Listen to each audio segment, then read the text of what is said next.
ઘોર કળિયુગ ડંડોલી ખાતે રહેતા હવસખોર પિતાએ પોતાની જ 14 વર્ષની દીકરી પર દાનત બગાડી હવસનો શિકાર બનાવી બળાત્કાર ગુજારતા ચકચાર મચી જવા પામી છે। ડિંડોલી ખાતે રહેતા નરાધમ પિતાએ પોતાની 14 વર્ષની દીકરી પર દાનત બગાડી હતી।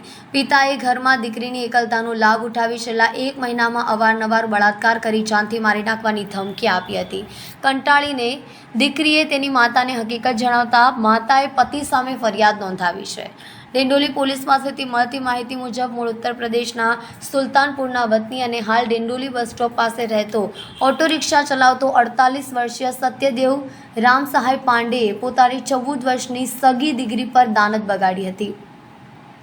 છેલ્લા 1 મહિનાના સમયગાળા દરમિયાન દીકરી જ્યારે પણ ઘરમાં એકલી હોય ત્યારે તેણીની એકલતાનો લાભ ઉઠાવી તેની સાથે બળજબરી કરીને અવારનવાર બળાત્કાર ગુજારતો હતો।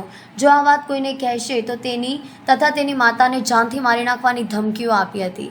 શરૂઆતમાં દીકરીએ આ વાત કોઈને કરી ન હતી, પરંતુ છેલ્લા 1 મહિનામાં તેના પિતાએ અવારનવાર બળાત્કાર ગુજારતા આખરે ન છૂટકે કિશોરીએ સઘળી હકીકત માતાને જણાવી હતી। દીકરીની વાત સાંભળીને તેની માતાના પગ તળેથી જમીન ખસી ગઈ હતી।